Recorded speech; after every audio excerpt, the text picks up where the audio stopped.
We're in Numbers 3, and when I last left you, we were in the order of things 4, speaking about how I read this, the elements of following God's instruction. That's the way I read it. And in doing so, I believe God is showing us some things that are everlasting. In other words, I might be reading them out the Old Testament, but He is showing us some incredible organizational leadership things. It could be because organizational leadership is where my mindset is, that a lot of people may not get it from that point of view. I would like for you to consider studying it from an organizational leadership point of view. It cleans out the hearts and, to the best of your ability, and puts you around the right people and the right people around you, how God has done this thing. I have never seen it with such clarity as I do today.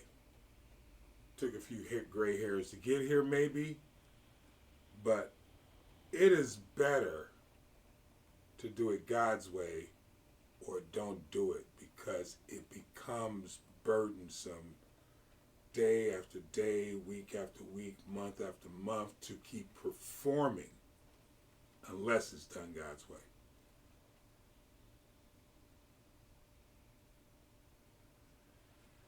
I don't know why. Okay, shut up. So let's say it this way. I have a lot of weaknesses. And because of that, I need strong people around me in areas that I'm weak. I'm well aware of what I cannot do, which is the reason why I can't be CEO of a company. I have to be COO, because operations is my thing. I enjoy creating from the standpoint of setting things up. It is part of my apostolic, which is an old word, business consulting mindset. When I walk in, I have to put a desk in order, even though my desk doesn't look in order now because I'm studying. But as soon as I finish this, the Bible gets closed, the concordance gets closed, the notebook gets closed. It's put in a particular place so that I can get it again, because if I don't put it in a particular place, I'm going to lose sight of it. And then I'm going to be running around trying to find my keys. And it's just the way I am. And I like being who I am, because I had to get to know myself. With that said, you're able to see the pieces no matter what if I believe the way I see it, if you're humble enough to accept your weaknesses, you're able then to receive, and God is able to bring people into your life that fit your weaknesses, and you're able to fit their weaknesses with your strengths. That's the reason why it's not a top-down model. We're all sons of God. Well, if you're mature, you're sons of God. We're all children of God. I'll put it that way. We're all children of God. So what we see here in the book of Numbers, which to me, this makes complete sense, is we see Moses through the inspiration of God, the Father, speaking the words to Moses. And Moses moves and has Aaron do the work. And Moses is doing the work as well in putting together a team of people to do the work of the ministry. This is not just any people. This is a group of people coming out of the tribe of Levi to replace the firstborn.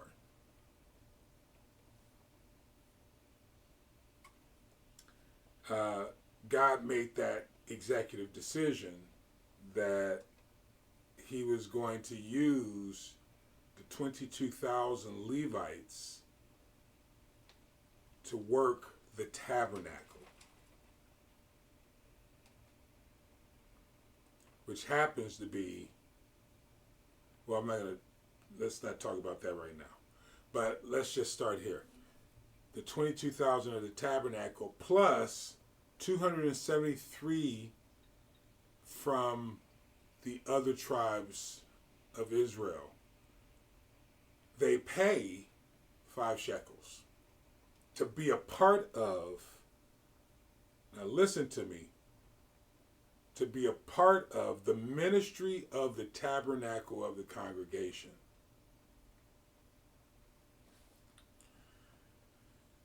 So they pay the 5 shekels, 20 gara, or gera, and that money goes to Aaron and his sons through the hands of Moses. Why is this significant?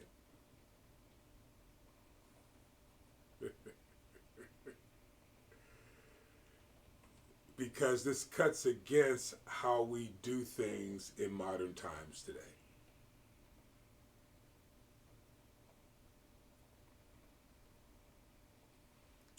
Then we can say, well, yeah, they did it that way then, and now we do it this way. The challenge is, it's not about building sanctuaries and building large ministries. Here's your challenge. Something for you to consider. And by the way, this is a legacy product for my grandchildren, and it's a product for my brothers and sisters in Kenya.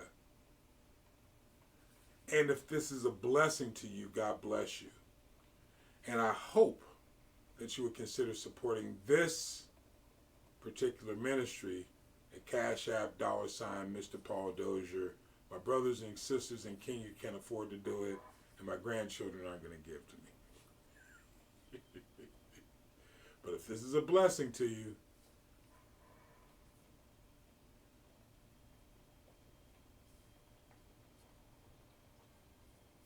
you should consider it. See, the idea is to get the most qualified people. And in the previous video, we had established that Moses, through the Word of God, who had given him the hand of God, or the hand of Moses, if you will, is the way it's written, to set the boundaries, to create the system by which all of the children of Israel would prosper. But it was never about prosperity alone. It was about, and here's the point, putting people in areas where they can thrive.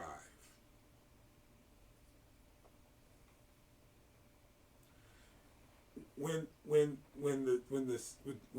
the sons of the tribes of Israel, only 273 of them, by the way, because 22,000 of the Levitical tribes were appointed. Didn't cost them a dime.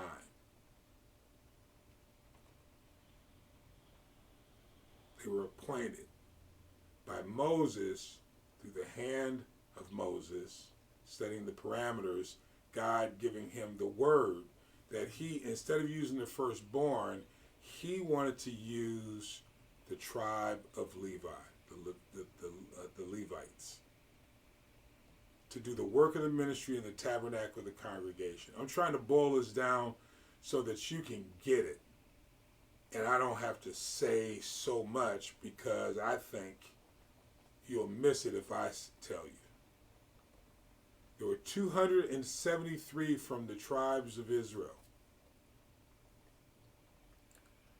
who paid 5 shekels to be a part of ministering as it pertains to the tabernacle of congregation, to make up the difference of the 22,273 that were the firstborn in the tribes of Israel.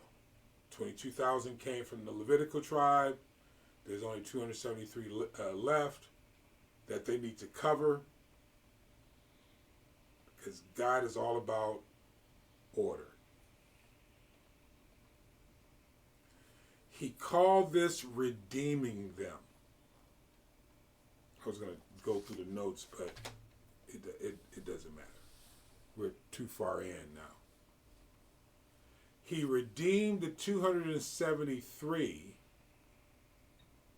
for the work of the ministry, the firstborn for the work of the ministry. Why is that significant? It shows us a picture of service to God, to his people, through the tabernacle of the congregation. Moses and Aaron still had work to do as well, because they were in charge of the room as it pertains to the Ark of the Covenant. I think I will read that part. I don't want to. Yeah, I'm trying, and I want to make it relatable so you can see the significance of this as it pertains to your daily life in ministry. Whether it's nonprofit organizations like churches, or your ministry, which is an old archaic word for service, setting your business up. They put it like this: if you're trying to do it alone, you're out of order.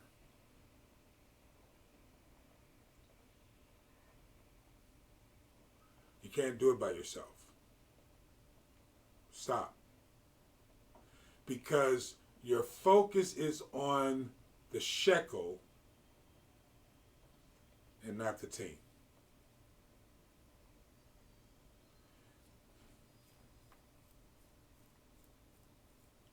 Yeah. It's not about the shekel. We all want the shekels.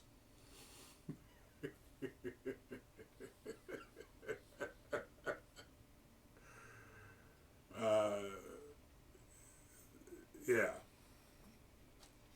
you know, and if I had to define what it takes to get that shekel,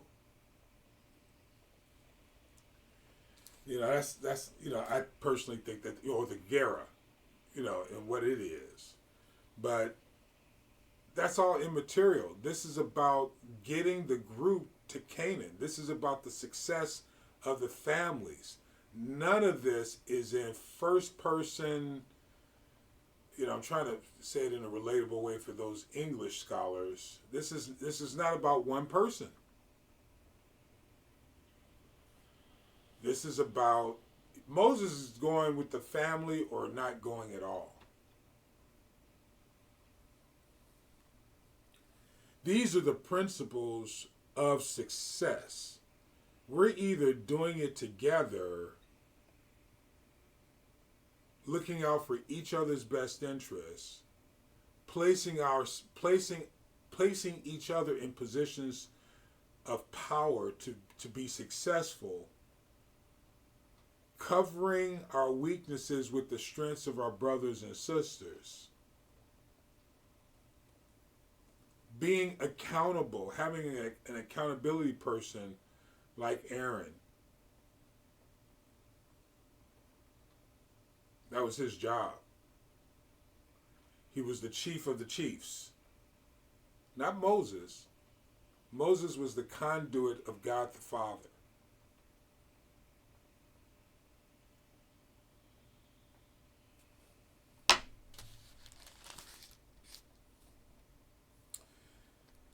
Okie dokie. Numbers chapter 4. Let's start at verse 1 and then we'll read through a little bit of it and let's take it from there. We'll just miss the sons of Merari. We'll jump over that. Yeah. Numbers chapter 4. So let's make this Numbers 3 and 4.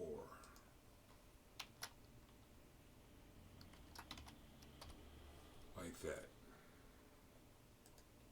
Let's move that over. Yes, this is probably unprofessional, but it is what it is. It's part of my fun. I hope you don't. I hope you just pay attention to the content.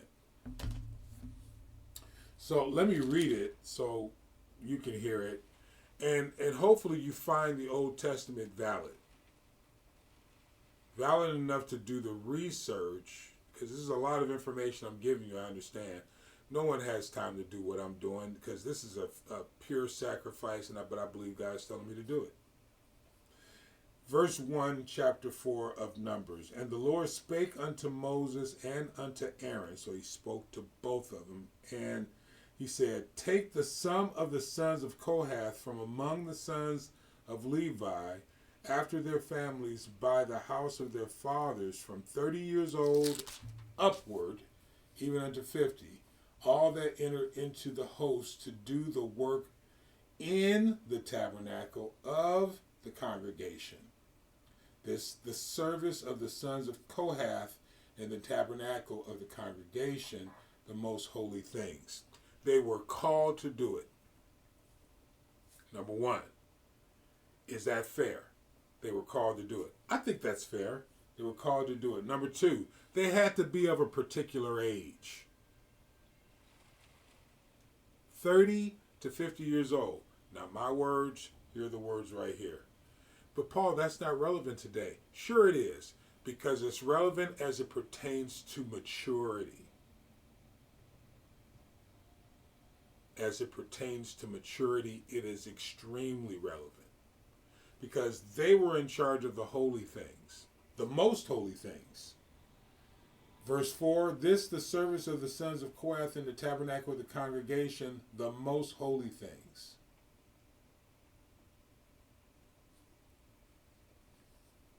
It's in verse 5 where he goes on about Aaron, and he says, and when the camp sets forward, Aaron shall come and his sons, and they shall take down the covering veil and the covering, the ark of the testimony with it.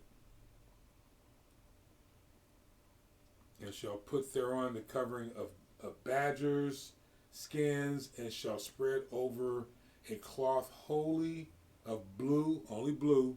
That's what, it wasn't holy like sanctified. It was holy blue cloth.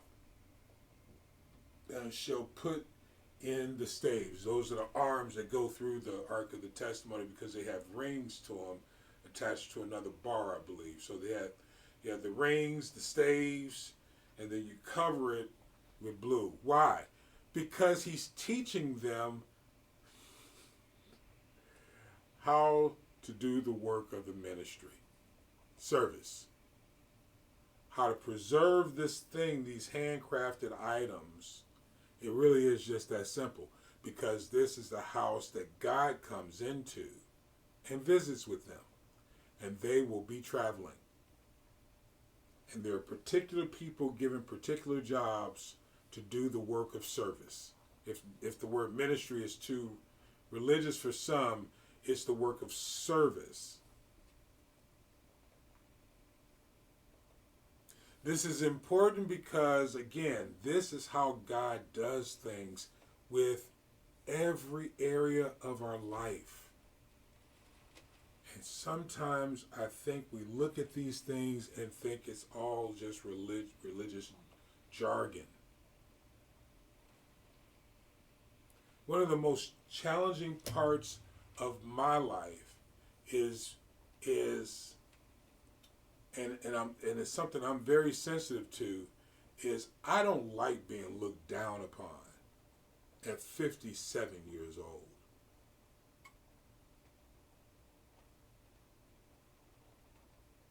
See, if you can't see who I am at this age, then I would just prefer not to be bothered. Now, you can say whatever you want about it. I'm too sensitive. I'm arrogant. I don't know. But if I do the work, just using myself as an example, and I think a lot of people feel this way, if I do the work of getting the certifications, doing the study, setting myself aside to do what I do,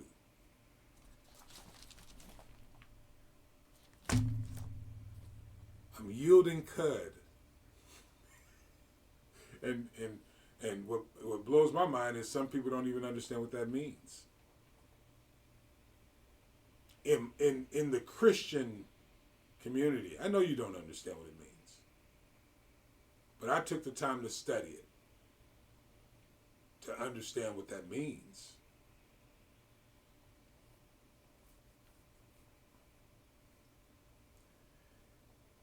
Yeah, I just don't want to be bothered. I was talking to this group of people. We're all talking about coming together, and I said, I can't be CEO because I would curse a person out in a heartbeat. So it's best that I stay in my talent,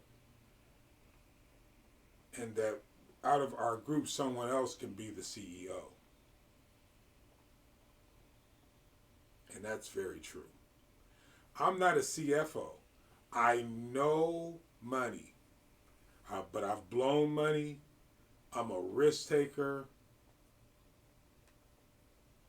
So I think we'll let the accountant be the CFO.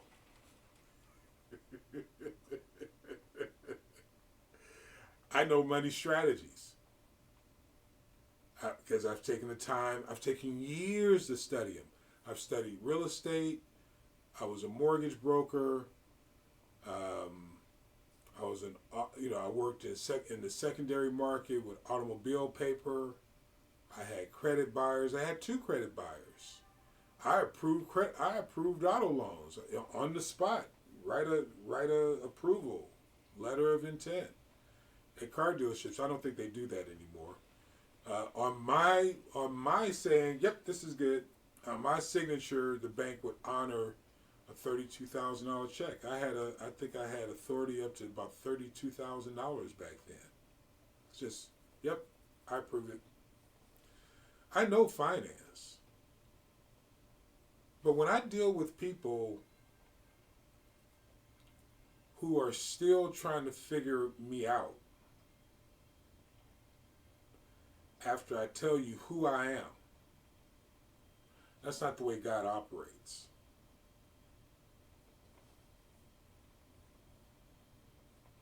And listen, I'm talking about over the years.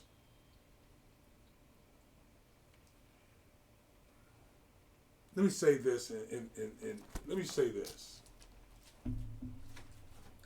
Because again, grandchildren, brothers and sisters in Kenya, and whoever else, and I mean this sincerely, whoever else finds this a blessing.